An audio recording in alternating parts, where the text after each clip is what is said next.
Good morning and thanks for choosing Fox 10 News on this Sunday morning. Today is July the 5th. I'm Asha Staples. Want to check in first with meteorologist Matt Barentine joining us from home for a look at our Sunday forecast. Good morning, Matt. Good morning, Asha. Yeah, we're looking at another day. It's likely to be pretty active. In fact, we've already got some storms out there just offshore on the radar here this morning. First thing, though, I want to start with is a wreck, though, on I-10. This actually happened several hours ago, but it's still got parts of I-10 closed. This would be between exit 4 and exit 10 westbound here on I-10 in Mobile County. And they still have it closed. They haven't been able to open it back up yet.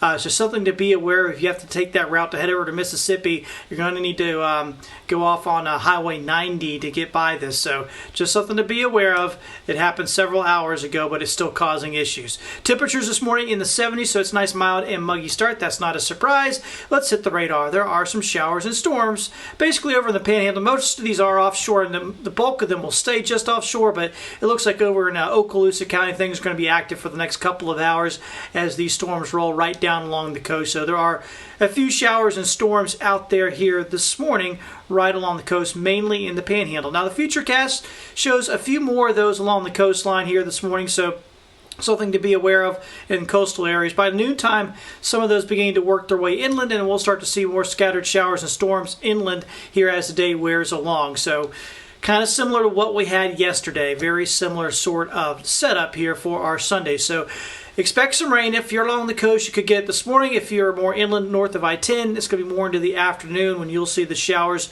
and the thunderstorms. Let's check out your weather headlines. So we got more storms today. This pattern goes right on into next week, and the tropics have begun to heat back up. We've got a tropical depression in the Atlantic, and we have a little area that we're actually watching in the Gulf of Mexico. I'll break down the details on that and what to expect coming up in just a few minutes here on Fox. All right, thank you, Matt. And the show was on in Daphne last night as fireworks lit up the sky for the 4th of July. And this was the scene over Altreon Park at 9 p.m. at one of the only fireworks shows going on in our area. Before the show started, city officials put out signs and drew circles on the grass to keep families 6 feet away from each other. Fox 10 News talked to some of the people before the show got started. How do you feel about the setup with the safety and everything? I love it. I love that they have the car space 6 feet apart, and if you want to be out on the grass, they have that space 6 feet apart, so I think it's fantastic. How do you feel about the safety precautions and everything? I think it's great that they put the cones between the spaces. Social distancing is important.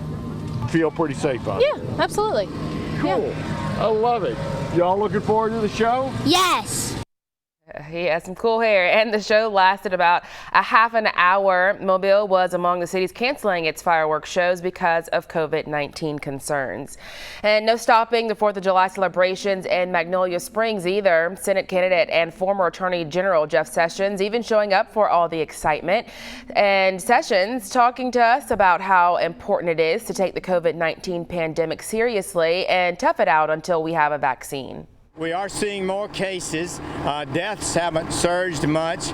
We're treating better, and we're getting closer to the vaccine, which is why people really do need to be careful, because if we can get through this until we get the vaccine, that would be the thing to do. Sessions is going up against former Auburn football coach Tommy Tuberville for the GOP Senate nomination. The runoff is set for July 14th.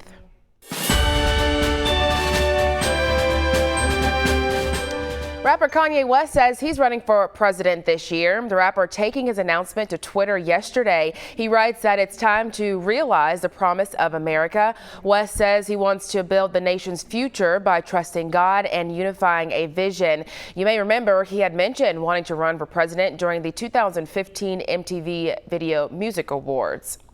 As the U.S. celebrates the 4th of July, health officials are concerned about Independence Day festivities causing an uptick in COVID-19 cases. However, that did not stop Americans from attending public events, some including President Trump going as far as holding large gatherings.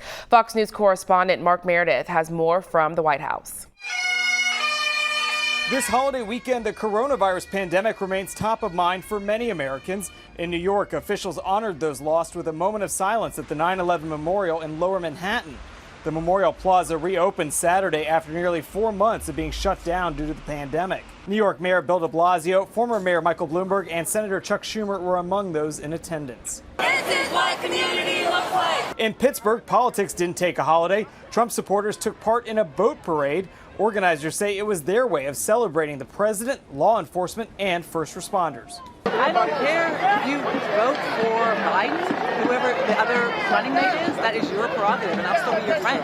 But I am going to vote for Donald Trump because he's my president. No justice, no peace. Not far away, a local group known as Pittsburgh I Can't Breathe organized a counter-protest to the Trump rally. The group marched and chanted, "No justice, no peace."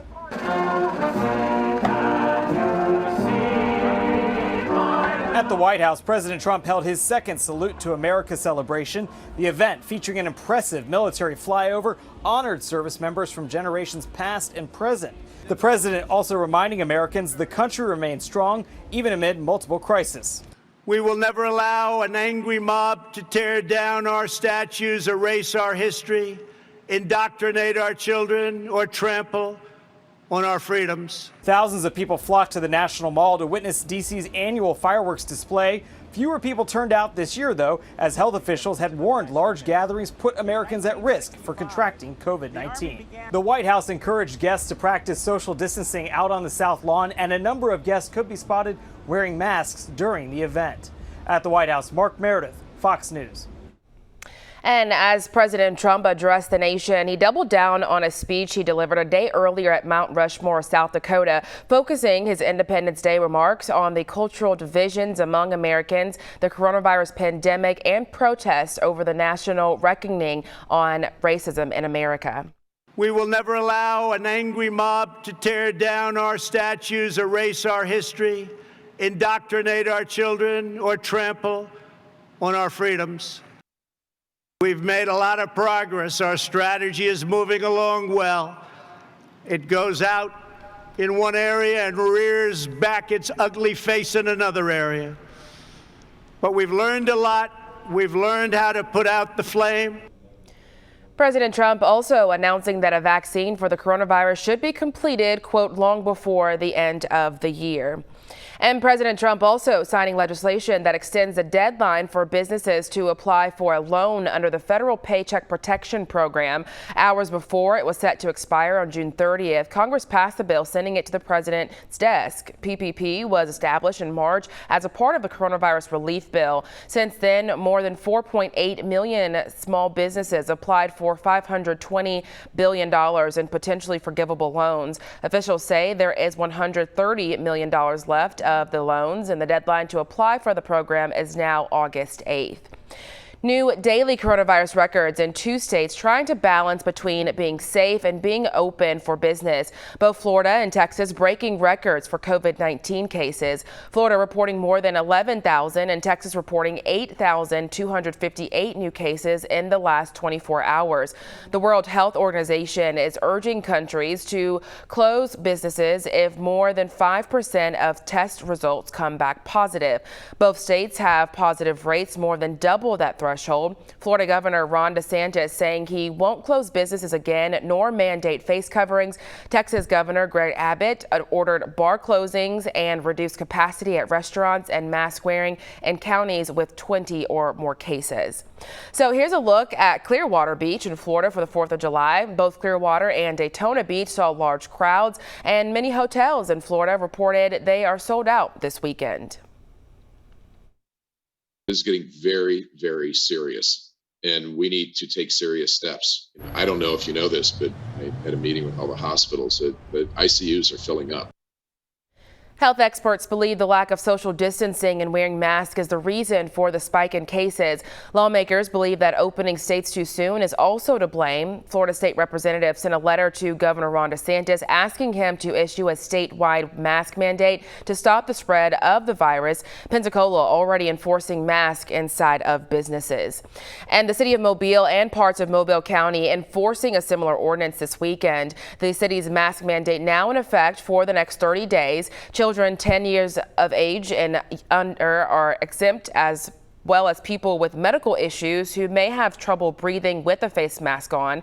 Police are encouraging to issue warnings and hand out free face masks instead of citations. City officials also hoping that everyone will practice or participate to stop the spread. And as of right now, Saraland city officials say there is no plan to issue a mask mandate, but they do encourage everyone to wear face coverings in public. To find the full details of Mobile's ordinance, just visit our website, fox10tv.com. And the city of Prichard planning to issue a mandatory mandate as well. The city's public safety committee passed the ordinance unanimously, and it now moves to the entire city council for a vote. That decision is expected to be made on Tuesday. The order would require everyone over the age of 10 to wear a face covering in public. First-time violators would only get a warning. Further disciplinary action would be up to the city administration. And right now we want to take a live look at new COVID-19 cases, the map for the state of Alabama. Statewide, there are over 42,000 confirmed cases and 984 deaths. You can see Mobile County, Baldwin, Escambia, and Monroe all in red, which means they are in the very high risk category. Baldwin County reporting 846 confirmed cases. Mobile County now over 4,000 cases. Clark County over 270. Escambia County, Alabama, nearly 340 cases. Monroe now over 230, and Washington County bringing in over 100 confirmed cases.